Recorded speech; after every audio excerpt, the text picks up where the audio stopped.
that consumerism is sort of the cause of climate change? I think that consumerism is a big one. I know that when I did my Da Vinci program, one of the things I focused on was consumerism. And last year we learned about sort of a consumeristic cycle, and I think it's a big issue, but it's not the only one. There are a lot of causes for climate change, but we can definitely start at consumerism because that's where we fit in, opposed to like big businesses. Yeah, the consumerism is something that we do. If we use less of what we are currently using, well then less materials and resources have to be used up. Even if we use less energy and then we get more solar panels to cover for all that energy we're using, that's almost as bad as using coal and electricity, because the solar panels still have to be made and energy has to go into them.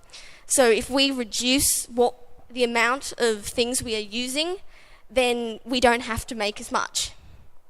Great. I had a question. So I guess on behalf of like school students, it can be a bit depressing to see what's going on in the world and realise, well, I mean, we don't have a vote, we don't have an official way of getting out there and doing something. So what advice would you have to school students to how can we like imprint our will on the world? How can we, help the environmental movement best? Well, we may not be voters, but we're influencers. We can go on strikes, we can influence them because we're the children, we're the education for the future, and we're the ones that are going to be working for the country. And so if we grab their attention, then we start to get people listening to the topic. It might not convince them, but at least it will grab their attention. So they might search up and be like, oh, what's this climate change? They'll be the deniers, and then there'll be the people that just give up and they're like, oh, well, there's no help for our planet. But if you search up, there are ways to fix things, there are ways to vote for change, and there are ways to be more sustainable and only consume essentials and buy things that help our planet rather than destroy it.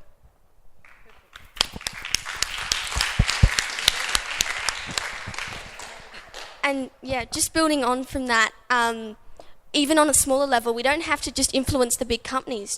You could just talk to your parents. Tell them what you think and ask them to vote on behalf of you. Why do you think politicians continue to deny the fact that climate change is happening and don't want to take action on this issue? I think that's a tough one. I think our politicians have really politicized climate change, and it's this weird notion that climate change is only for left-wing people, and it's not for right-wing, and it's only for certain types of people. And this sort of attitude is really harmful because it means that you can only be a certain person to act on it. I really dislike this politicization of climate change because it's not just, climate change isn't just for left wings, it's for everyone. It's going to affect all of us, so we all need to have action. Yeah, in saying it's the money. Currently, our energy industry is a huge amount of our economy, but that's going to go down very soon, and we have to plan for that. Can I tell you that in the Sustainable Hour recently we've been talking about a new concept. We actually talk about the climate conservatives. And we are thinking, hey, maybe we should even start a party called the Climate Conservatives. Because you know what? It's actually a very conservative value to want to preserve the planet as it used to be. Think about that. So what we're trying to do is, in a way, to say it's bigger than politics. It shouldn't be even a question of whether you are left or right wing in terms of many other aspects. Climate change should be above that. And as it's going at the moment, it's almost like we are at war with something here. And when we are at war, normal politics don't work. We have to work together, regardless of our color, in terms of politics or where we came from or anything. We need to work together. And that's what climate change is demanding of us in many ways. We have another question. I recently read the IPCC report, which states that in 12 years, the climate change will get to an irreversible place where horrible events start taking place. Do you reckon this has dramatically changed our view on climate change, or do we still have the same ideologies about it? Well, it's terrifying. It's absolutely terrifying that we've got 10, 12 years until, irreversible damage happens. But I don't think it's changed our view on climate change generally, just because a lot of people, this isn't common knowledge. It's not common knowledge. Certainly for the people who've read about it or heard about it, it sort of puts a clock on climate change. It's no longer just an idea, but it's an event. And we know when it's going to happen, and we know why it's happening. And now we need to know how to stop it. With the whole irreversible word, right now people say, the effects of climate change are irreversible. And I don't like that word because I feel like when you say irreversible, it just takes away hope, and people stop hoping because they're like, what are we going to do now if, we can't reverse the effects? But we still can. In 10 to 12 years, if things are still bad and if coal miners, are still going and the environment's still dying, there is always hope, and we can always reverse the effects. We can always become sustainable, and we can always reverse and make the environment sustainable. Do you believe that new sustainable versions of nuclear power would be a good idea for sustainability in the future?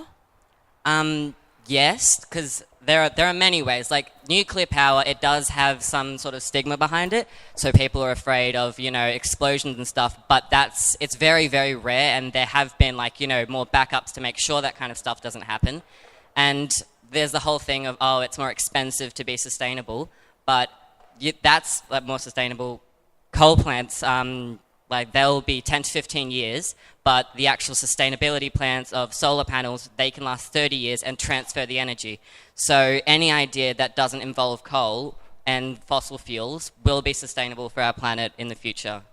What do you think the world would look like if we just keep doing nothing and we just keep doing nothing? I think if the world continued like it is, I think we would get pretty used to disasters. We're already getting used to disasters. I mean, how many earthquakes and hurricanes have happened in the last year? And we're used to it, It makes headlines, but it doesn't shock us anymore. So I think it would continue like that. And you can definitely say that humans would try to bounce back, but the future, if we continue like this, is not a particularly bright one, and it's certainly one where climate impacts us daily, where the climate is unpredictable, even more than Melbourne weather, and it's, we're fearing for extreme circumstances because they're so common.